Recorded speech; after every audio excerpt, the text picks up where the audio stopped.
Fala aí, galera do curso Exato, tudo bem? Professor Rafael, de Filosofia e Sociologia. A gente está vivendo uma situação extraordinária, né? A gente está vivendo em tempos de quarentena e pandemia, então é necessário que a gente ajuste algumas práticas para poder não deixar vocês aí com déficit de conteúdo e na programação também das aulas. Então, a direção do curso me solicitou que a gente gravasse algumas aulas em casa mesmo e passasse para vocês, para que vocês pudessem ter o acompanhamento tanto das aulas quanto das questões, que a gente vai fazer algumas também. Vocês já estão com o material em mãos, acredito. E aqui eu estou no computador também vendo as questões que eu enviei para vocês, para a gente poder daqui a pouco comentá-las e fazê-las e ver o que a gente pode extrair dos conteúdos a serem trabalhados no que seria a aula dessa semana, beleza? Então, na semana anterior a gente trabalhou Sociologia, nessa semana agora a gente trabalharia Filosofia. Então é sobre filosofia essa nossa primeira aula virtual. Bom, na aula passada, na aula anterior, a gente falou um pouco sobre o período antropológico da filosofia antiga, que é exatamente o segundo período da história da filosofia, logo após o cosmológico, onde se destacam a atuação ali dos chamados mestres sofistas e também de Sócrates e de Platão. Vamos só recapitular um pouco do que falamos na aula passada para a gente poder fazer algumas questões do material que vocês têm em mãos.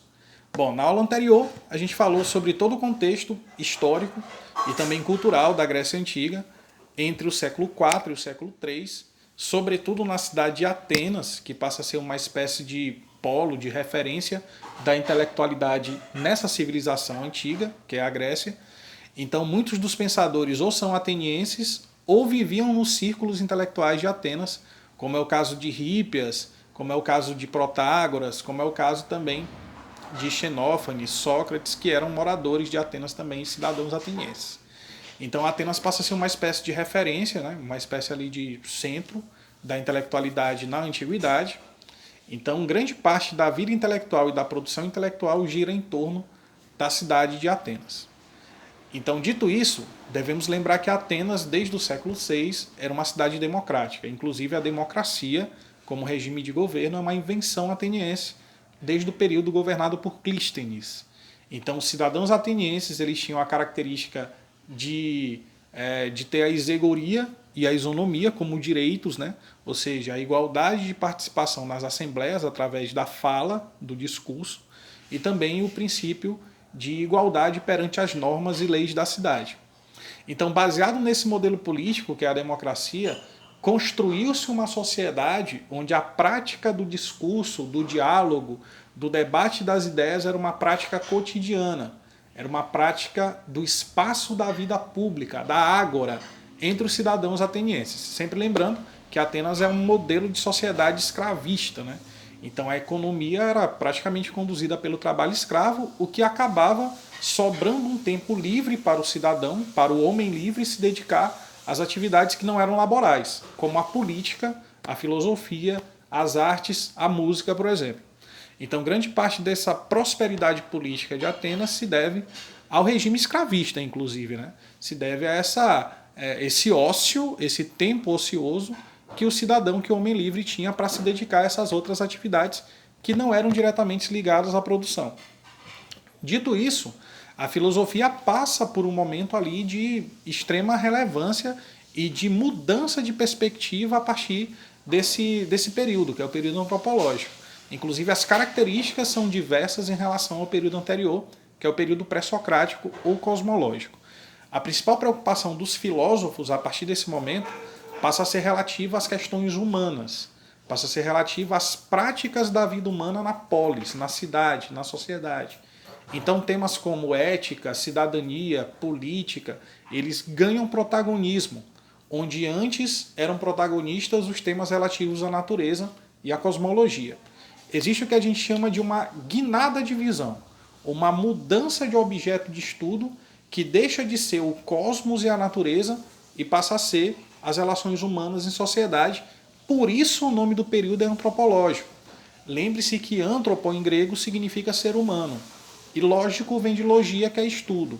Então é um momento onde a filosofia volta o estudo às questões humanas e, portanto, às relações humanas em sociedade.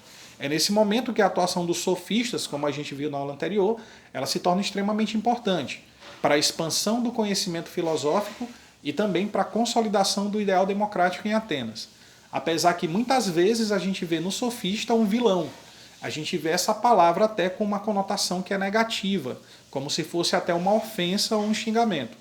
E grande parte disso passa por uma visão filtrada a partir das ideias de Platão. Porque, como sabemos, não existia até então na filosofia uma prática da escrita, do registro das teorias em livros. Eram pouquíssimas as obras escritas e que vieram de legado para nós, até hoje em dia, naquele período da antiguidade. Platão foi um grande escritor, por exemplo. Deixou para nós aí 38 obras entre livros e diálogos.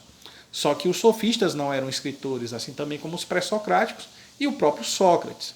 Então não existem obras, teorias registradas por escrito desses pensadores, de grande parte deles que marcam a filosofia no seu início, né, nos seus 2 primeiros momentos. Então, grande parte do que a gente tem sobre o período, como legado, como tradição filosófica, vem do olhar de Platão. E Platão era um rival dos sofistas. Ele fazia parte de um outro grupo, que eram os socráticos, né, ou os filósofos propriamente ditos, que eram, entre aspas, inimigos dos sofistas, pois eles percebiam a relação com o pensamento, a sabedoria, a própria filosofia de formas muito diversas. Enquanto o sofista estava mais preocupado com a retórica, que é a capacidade da argumentação, da fundamentação e da persuasão, o socrático, como Platão, Xenófanes, o próprio Sócrates, o filósofo propriamente dito, ele está preocupado em descobrir a verdade, em tentar, através da razão, conhecer a verdade sobre as coisas. Então tu tem o sofista preocupado com a persuasão do seu discurso, com a elegância retórica voltada ao convencimento, não necessariamente à verdade. Percebe que para o sofista a verdade é uma coisa a ser relativizada, porque não é o principal para ele, o principal é a persuasão. Tanto é que Górgias de Leontini, que é um dos mais importantes sofistas, ele afirma que a verdadeira sabedoria está em convencer as pessoas da ideia que você apresenta. Ele diz que o verdadeiro sábio é aquele capaz de convencer qualquer pessoa sobre qualquer coisa. Enquanto que para Sócrates, por exemplo, a verdadeira sabedoria está em reconhecer o que não se sabe. Por isso que tem aquela famosa frase, só sei que nada sei. Então é uma postura completamente diferente sobre a sabedoria, sobre o conhecimento e sobre a própria filosofia. Enquanto o sofista vê a filosofia como um fundamento ou um recurso para a persuasão, o socrático ele vê a filosofia como uma finalidade. Ela é uma área do conhecimento que tem por finalidade a busca da verdade. Certo? Então a verdade para o Sócrates, para o Platão, para o Xenófanes é uma coisa de primeira ordem. É primordial, é fundamental, ela não é secundária, ela não pode ser relativizada. Já para o sofista ela pode. Então essa maneira diversa, diferente de encarar a verdade, o conhecimento e a própria filosofia, marca essa rivalidade no sentido teórico entre esses 2 grupos. Os sofistas de um lado, Górgias, Protágoras, Isócrates, Trasímaco de um lado, do outro lado, Xenófanes, Xenofonte, Platão, Antístenes e o próprio Sócrates. Então você tem grupos diferentes que rivalizam em torno dos ideais de verdade, de sabedoria, e por isso é muito marcante nesse contexto essa disputa por uma certa hegemonia do saber entre um grupo e outro. Os sofistas eles foram muito importantes, como eu citei anteriormente, mas ao mesmo tempo a forma que eles encaravam a filosofia meramente como uma ferramenta e não como uma finalidade, acabou tornando, naquele momento, uma espécie de vilania para eles. Né?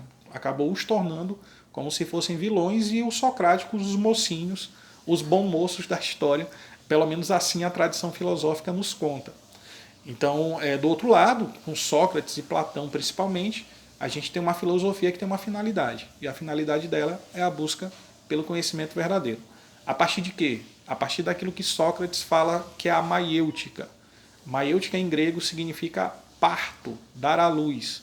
É como se o conhecimento fosse um processo em gestação. É como se os homens estivessem grávidos, só que de ideias.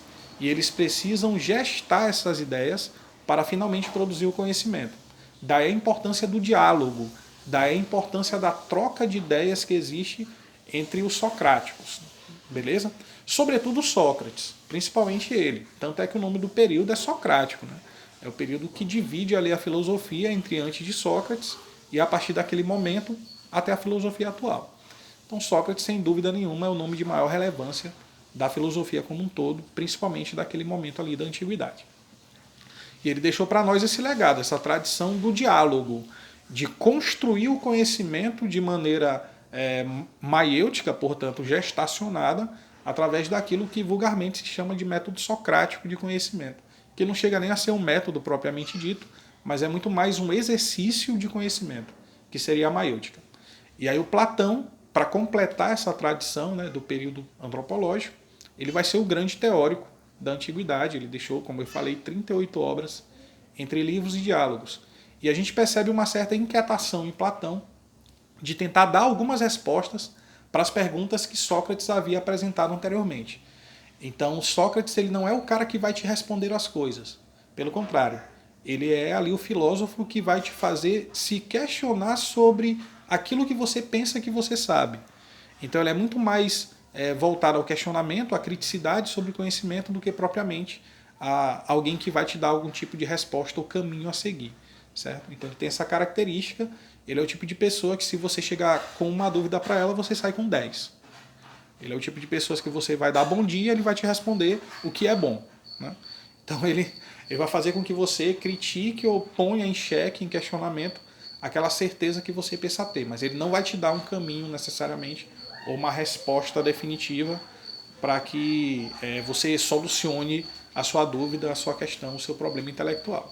Aí você está percebendo que tem um grilo aqui no meio da transmissão, né? Então são os percalços da gente fazer esse tipo de coisa em casa e tal. De vez em quando você vai escutar um cachorro latindo, ou a minha sobrinha, de repente, se ela não estiver muito feliz com alguma coisa, ela vai chorar, mas beleza, vocês vão perdoar aí esses pequenos detalhes na nossa gravação.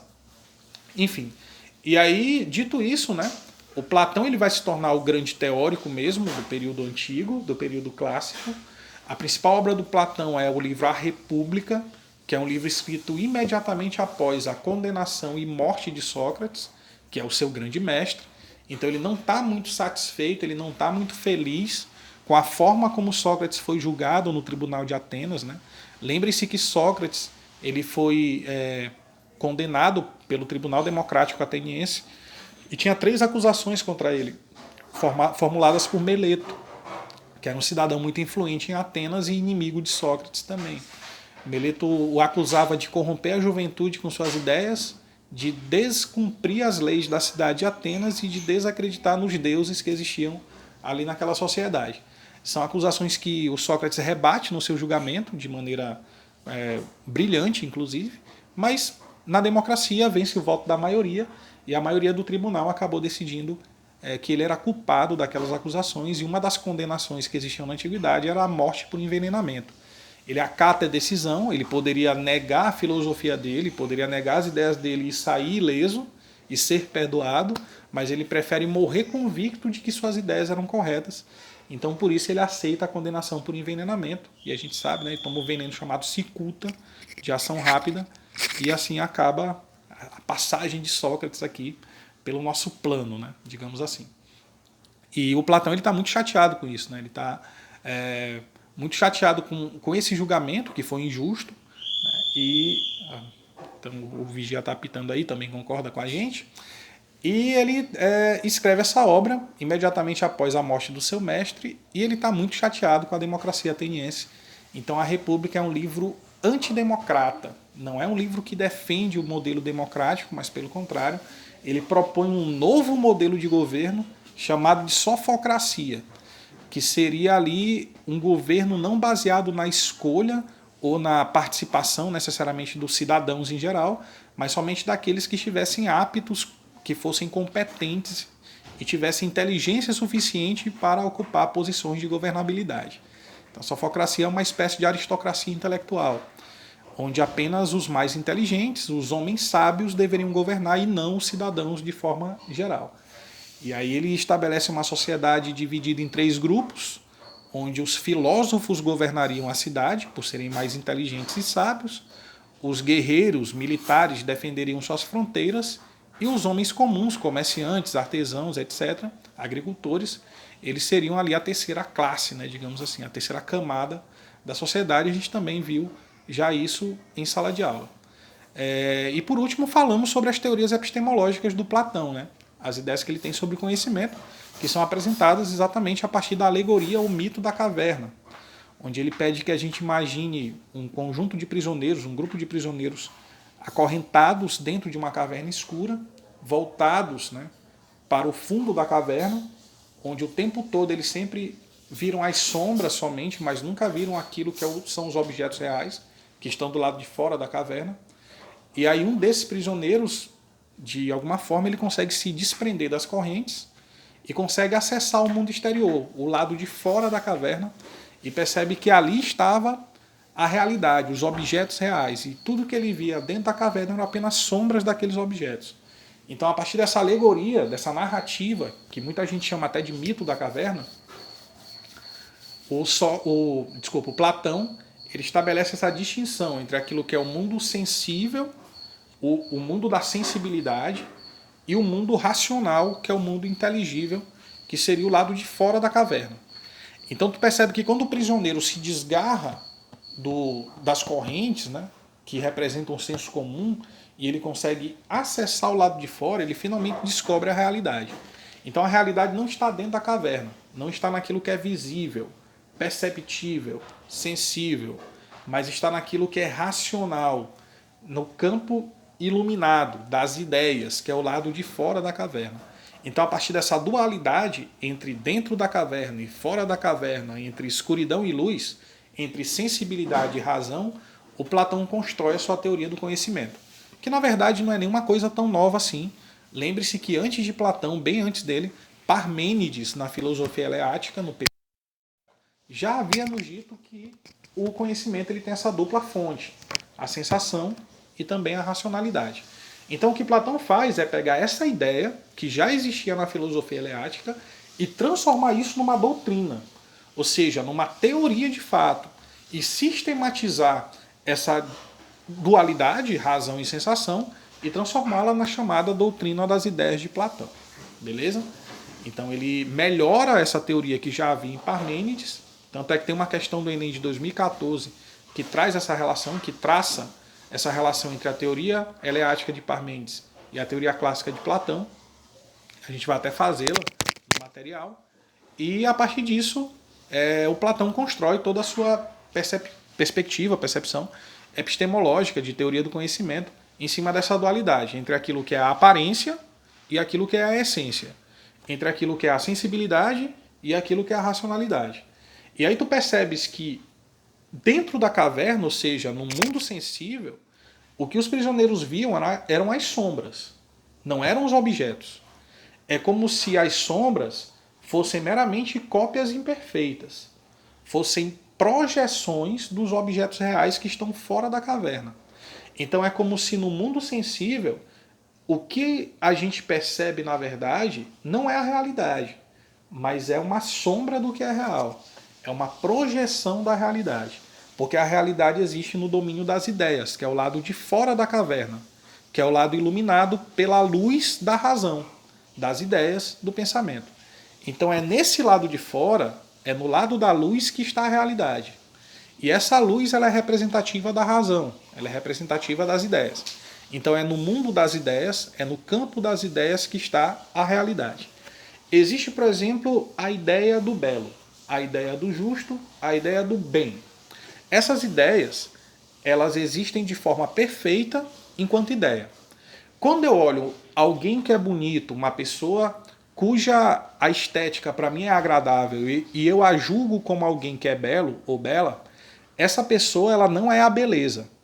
Ela é uma projeção da ideia de beleza. Então ela é uma sombra daquilo que é belo. Ela é uma cópia imperfeita daquilo que é belo. É isso que Platão está tentando explicar para a gente.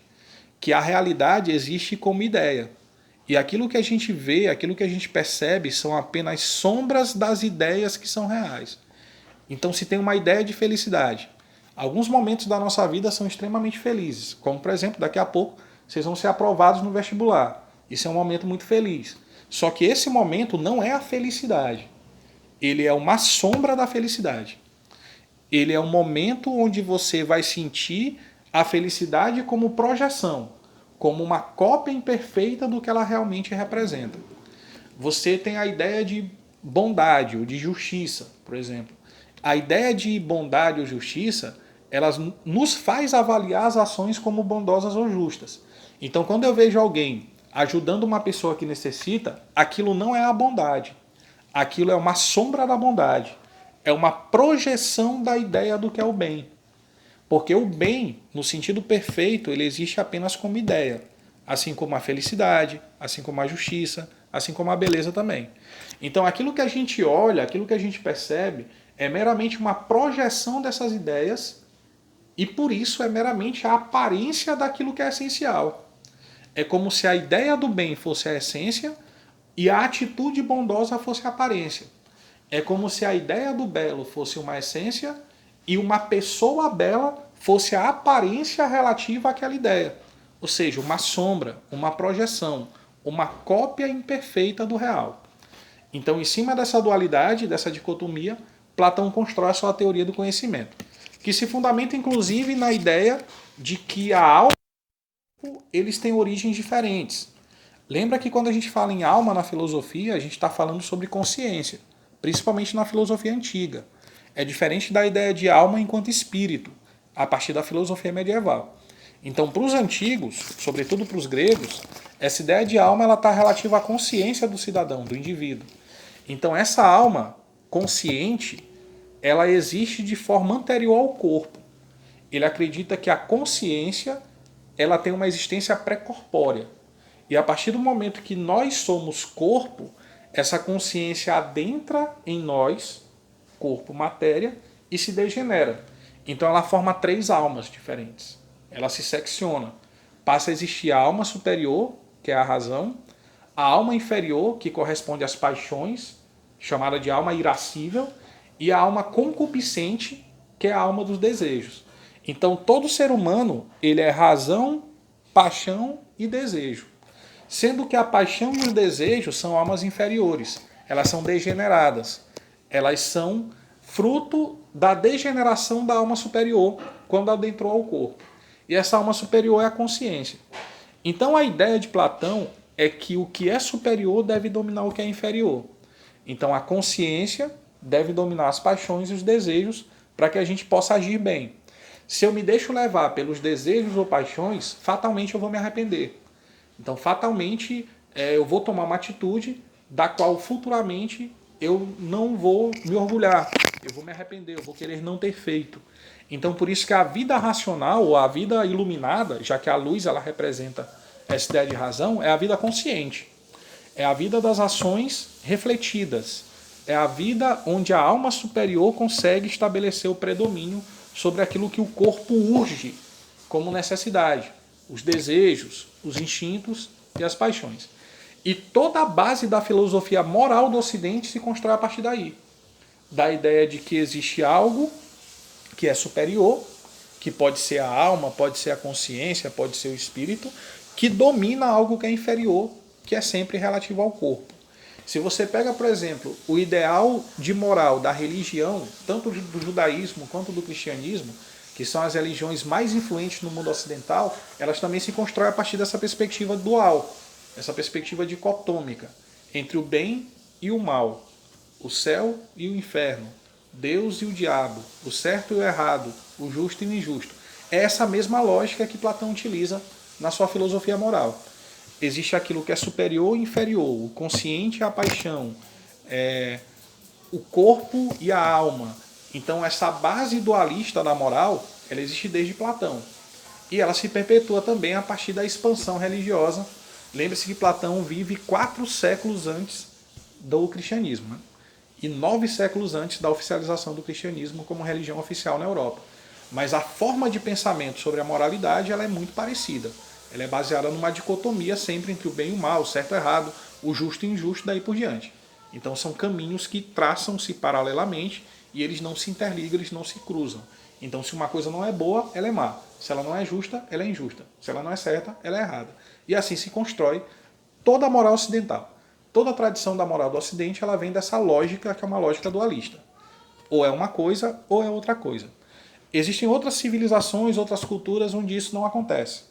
Se você pega religiões, por exemplo, do Oriente, como o zoroastrismo, o taoísmo, etc., não existe uma separação definitiva entre bem e mal, inclusive simbolicamente também. Então não há entidades que sejam necessariamente boas ou más, como existe, por exemplo, no judaísmo, no cristianismo e até no próprio islamismo também, né, que é uma religião do Oriente Médio. Então existe essa distinção, né, sobre moralidade, mas a gente não está falando de religião, a gente está falando sobre a filosofia platônica e está meramente comparando isso com algo que nos é mais comum, que é exatamente a moral religiosa. Então essa moral platônica ela se divide sempre entre dois caminhos que não se interseccionam, né? A ideia de bem e mal, certo e errado, daí por diante. E a partir daí também Platão vai nos dizer que todo conhecimento que a gente consegue obter, todo o processo de aprendizado, ele não é necessariamente oriundo de algo que é externo a nós. Ele já existe em nós. Então, como a nossa alma ela tem uma existência pré-corpórea, ou seja, ela existe de forma anterior ao corpo, ela já sabe todas as ideias. Ela já tem todo o conhecimento necessário. Só que quando ela adentra o corpo, que é um recipiente imperfeito, ela se degenera. E aí ela bloqueia esse conhecimento. Então, as coisas que a gente aprende durante nossa vida, desde o nosso nascimento até a nossa morte, são meramente processos de lembrança, de memórias, de reminiscências daquilo que a gente, na verdade, já conhecia, quando a gente era apenas alma. É por isso que, para os gregos antigos, a morte ela não representa algo negativo. Ela representa a libertação da alma, porque a alma volta à sua forma perfeita. Por isso que Sócrates aceita até tranquilamente a sua condenação. Por isso que os gregos em geral, como Epícoro, por exemplo, que é de um momento posterior da filosofia helenística, eles não veem a morte com tanta preocupação como a gente vê, por exemplo. Então eles não veem a morte necessariamente como um fim de tudo ou como algo negativo. Para eles a morte é até mesmo libertadora. Lembre-se que quando Sócrates ele finalmente está morrendo ali nas suas últimas horas e toma o veneno, a cicuta, ele fala, devemos um galo a Asclépio. Asclépio era uma espécie de entidade que os gregos cultuavam, que se sacrificava um galo toda vez que alguém estava à beira da morte. Então existia essa tradição na Grécia Antiga e existia esse pensamento geralmente sobre a morte como algo que não é negativo necessariamente, mas que seria a libertação da alma, seria a volta da alma à sua forma perfeita. E aí a alma voltaria a existir na sua forma original, porque o corpo pereceria. Então essa relação entre alma e corpo, essa dicotomia ou dualidade, ela está presente na moralidade, ela está presente em toda a leitura, inclusive de vida, que os gregos, os pensadores, principalmente Platão, ele faz também. Então a gente chama isso de teoria da reminiscência, como se todo o processo de aprendizado ele fosse um processo, na verdade, de lembranças, de memórias, de resquícios daquilo que a tua consciência, que é a tua alma superior, na verdade já conhecia há muito tempo. Bom, dito isso, já tem quantos minutos aí de vídeo? 28. 28. Vamos fazer algumas questões para a gente fechar essa nossa primeira aula. Então acompanhem no material de vocês. A primeira questão sobre esse assunto ela é uma questão cujo texto é o seguinte. A pergunta é: Sócrates propõe formular perguntas adequadas, isto é, um método de investigação que encaminhe o pensamento em direção à essência das coisas. Lembra lá da aparência e da essência? Pois é. Sócrates nunca vai diretamente à questão o que é. Antes ele ouve e apresenta objeções aos argumentos dos outros. Esse primeiro momento do método socrático ele é chamado de ironia, que é quando a gente chega com um pensamento pré-estabelecido, uma certeza pronta, e ele a partir do diálogo tenta desconstruí-la. Semelhante ao que ele faz com Hípias, em um dos diálogos de Platão, onde Hípias chega em Atenas, convida Sócrates para o seu discurso, né, e diz que é um discurso belíssimo e tudo, e Sócrates pergunta para ele o que é a beleza, o que é o belo. E Hípias começa a citar vários exemplos, cita uma mulher jovem, uma moça bela, e aí Sócrates pergunta, mas uma égua também é bela? Aí ele fala, uma égua bonita também é bela, mas uma panela também pode ser bela. Então ele vai jogando algumas perguntas até fazer Hípias entrar em contradição. Porque Hípias afirma que tanto uma jovem moça, quanto uma égua, quanto uma panela, quanto uma deusa são exemplos de beleza. E Sócrates pergunta para ele, mas se eu colocar uma bela deusa perante uma bela jovem, a bela jovem é tão bela quanto uma bela deusa? E aí ele fica desarmado, ele não pode dizer isso, né? Porque seria um desrespeito às deusas gregas. Então ele afirma que uma bela jovem perante uma bela deusa é feia. E aí ele fala, mas como uma bela jovem pode ser bela e feia ao mesmo tempo? Então ele faz Hípias entrar em contradição.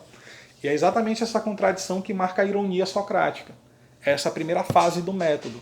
É você ir jogando perguntas para fazer o teu interlocutor cair em contradição. Por isso que eu falo para vocês, Sócrates ele não era um cara que tinha muitos amigos, provavelmente, né? Porque é um tipo de pessoa que não é muito fácil de lidar. Aquele tipo de pessoa que tu vai perguntar alguma coisa para ela, em vez dela te responder, ela te faz outra pergunta, né? Então fica esse diálogo, essas perguntas constantes. Não deveria ser muito bem quisto, não deveria ter muitos amigos, provavelmente. E aí é como se o pensamento tivesse que experimentar outras possibilidades antes de entrar na rota certa. O seu método cumpre essa função de experimentação. O pensamento precisa de um interlocutor.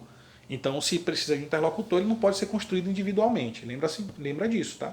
Então, se eu estou te falando de diálogo, de conversa, de perguntas e respostas, é porque é uma coisa que não é construída individualmente. É construída na relação com o outro. Tomando o texto como referência, o que a gente leu agora, podemos afirmar que para Sócrates o verdadeiro conhecimento nasce, letra A, da experiência. É da experiência? Será que é empírico? É daí que nasce o conhecimento para Sócrates? A gente está falando de diálogo, né? Diálogo é troca de ideias. Ideias não é necessariamente uma coisa empírica. Você nesse momento está pensando, mas você não vê o pensamento. Então as ideias, o pensamento, eles não são necessariamente algo de ordem empírica, comprovável empiricamente. Então não pode ser a letra A. Do diálogo, acredito que sim. A letra B, por enquanto, é a vencedora. Do convívio, assim, pode conviver com uma pessoa sem dialogar, né? Então não é necessariamente do convívio.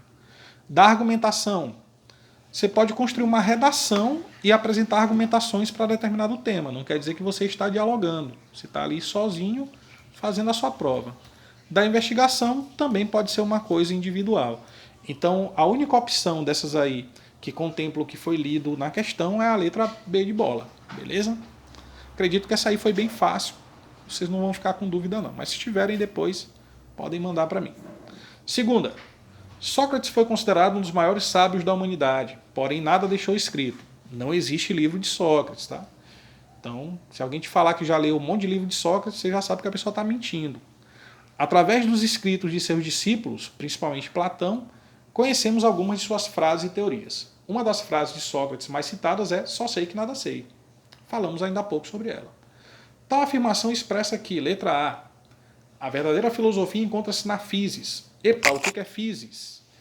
Physis é uma palavra de origem grega que origina a palavra física, aquela disciplina que vocês gostam pra caramba, né?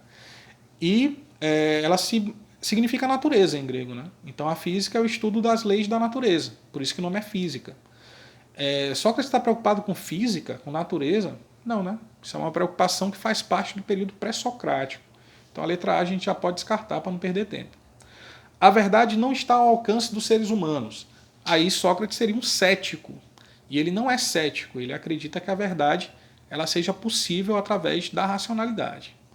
O primeiro passo em direção à verdade é o reconhecimento da ignorância. Correto. Por isso que ele fala, só sei que nada sei. Atente-se que essa frase ela é paradoxal, né? Ela é contraditória.